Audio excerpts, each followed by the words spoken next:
एक मेरे पर कहते प्रभु तू ही तू है, तू ही तू है, तू ही तू है।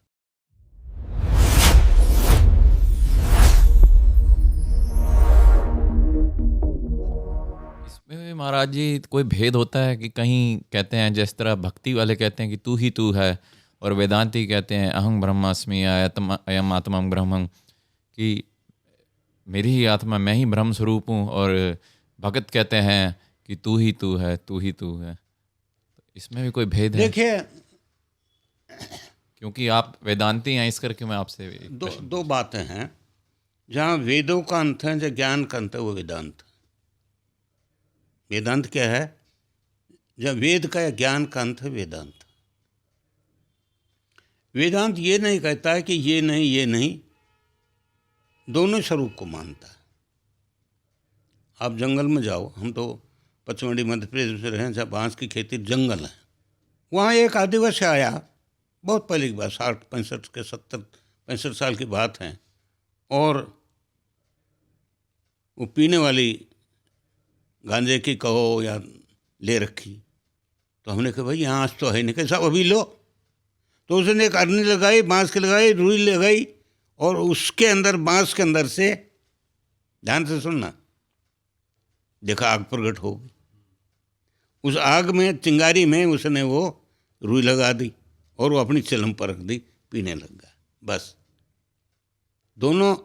अब वो जो चिंगारी थी वो सगुण है, और जो बांस था वो क्या था? अग्नि तो वहाँ भी है। तो जो दोनों रूप एक हैं, केवल भेद इसलिए है कि भेद और प्रच्छेद आपके दिल में बैठे हुए हैं कि इसमें कौन? सगुण तू ही, निर्गुण भी तू ही, सर्व खला की खानी तू ही। ये भगवान आप ही सगुण हो, आप ही निर्गुण हो। कोई उसको उल्टा भजे, कोई सुल्टा भजे, कोई निर्गुण भजे, तो भी वही है, सगुण भजे, पर फल एक ही है। दोनों मिलेंगे, आग निकलेगी, आपका चूल्हा जल जाएगा। चाहे भक्ति निर्गुण की करो, चाहे सगुण की करो। कभी चर्चा गीता का अध्याय के 12 का होगी, आदर्श अव्यक्त की पूजा करते हो या दर्श की करते हो, रिजल्ट एक। तो निर्गुण सगुण में कोई भेद नहीं। तुलसीदास जी खुद कैसे सगुण निर्गुण नहीं कुछ भेदा। फिर वो उदाहरण देते हैं कि जैसे बांस है, उसमें दोनों प्रकट हैं। बांस में क्या है? सगुण भी है, निर्गुण है। अब बांस है, निर्गुण है, पर जो प्रकट अग्नि होगी तो सगुण है। तो सोर्स क्या है? बांस होगा। तो इस भेद में मत पड़ो। आप कैसे भजो, उल्टा भजो, सुल्टा भजो, स्मरण करो। कहाँ भजो? 4 के 11 भगवान खुद कहते हैं, ये यथा माम प्रबंधते तान तथायो भजामी। मेरे को उल्टा भजो, जहाँ भी भजो, ये यथा माम प्रबंधते, जो मेरे को जैसे भजता है, तान तथा में भजामी, मैं उसको भजता हूँ।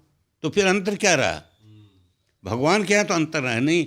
आप अपने ढोंग से कह दो मैं तो निर्गुणी हूँ, मैं तो वेदांती हूँ, मैं तो इसको मानता हूँ, मैं उसको। भगवान कहता है कि भाई मेरे अंदर जिसका प्रेम होगा वो मानूंगी मैं। तो कबीर निर्गुण थे ना, और मैथिली जी आज उनके बड़े अच्छे अच्छे भजन कहती है, बहुत प्रसिद्ध हो गई।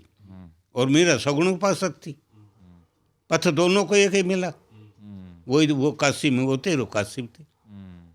इनमें कोई अंतर नहीं है, केवल आपका मन का अंतर है, आपके भाव का अंतर है, अपने विचारों का अंतर है। और सबसे बड़ा यह है कि आप में ईश्वर चिंतन ही नहीं, इसलिए अलग अलग समझते।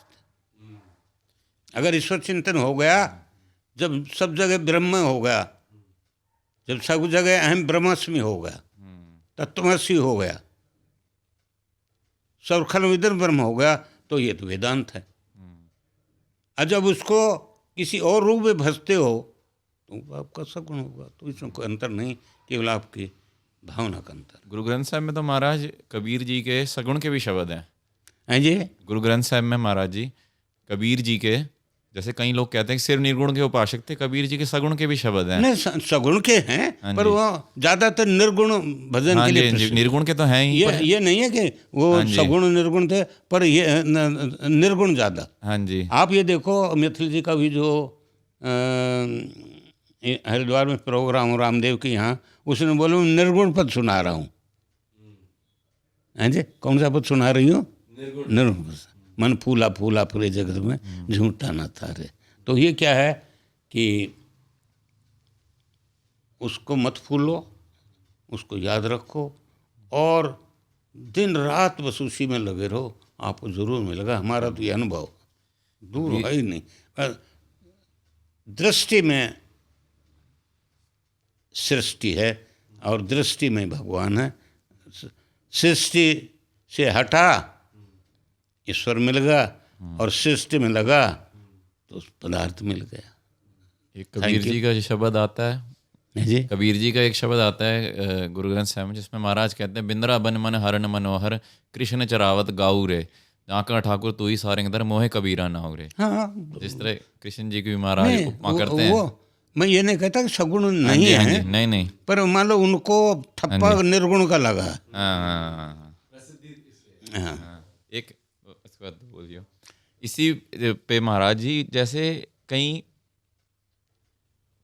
इसी में मैं पूछना चाहूँगा, जिस तुमने कहा आपने क्लियर तो वैसे कर दिया है, फिर भी यहीं से एक बिल्कुल फुल क्लैरिटी के लिए, जैसे नाम रूप के ऊपर ही, जैसे वेदांत में ही सब कहते हैं कि नाम रूप प्रपंच है, जो जैसे अस्थि भांति प्रेतन नाम रूप प्रपंच, सच्चिदानंद जो है वो परमेश्वर के हैं, लेकिन नाम और रूप माया के हैं। लेकिन जो भगत जो है वो माया को छोड़ने के लिए नाम रूप का ही सहारा पकड़ता है। देखो, आलम्बन चाहिए, नाम रूप आलम्बन एक को। रामायण में आता है कि राम रूप का सहारा लो। वैसे रूप को छोड़ोगे तभी अरूप को प्राप्त करोगे, संसार को छोड़ोगे तभी उस अदृश्य शक्ति का आभास होगा। और एक हेमंत सीधा सा रास्ता है बस, जो प्रेमानंद जी आजकल ये कहते केवल नाम जप करो। और मैं बताता हूँ, एक नहीं कोई 10 एपिसोड हैं राजेंद्र दास जी के केवल नाम जप पर। वो केवल जोरी नाम जप पर देते हैं और किसी पर जोरी नहीं देते, और बड़ी सरल भाषा में समझाते हैं। मैं उनको नमन करता हूँ और उनका 1-2 एपिसोड करता हूँ। और मेरी डायरी अभी दूर है, फिर उसका जिस लिखता हूँ कैसे नाम से आदमी हुआ। तो महाराज नाम और रूप जो है, जैसे आपने कहा रूप को छोड़ोगे तो अरूप को प्राप्त होगा, तो रूप और नाम जो है मिथ्या है या नहीं है? नूमर आप नाम और रूप जो है वो मिथ्या है या नहीं है? नहीं, मिथ्या कैसे होगा भाई? नाम से आप तर रहे हो हाँ जी, और रूप देख करके आप पूजा कर रहे हो। हाँ जी, अब तो अगर दोनों को मिथ्या मानोगे तो गुरु ग्रंथ साहब में तो कुछ रखा ही नहीं। फिर गलत तो नहीं कह रहा। नहीं नहीं, बिल्कुल बिल्कुल ठीक है।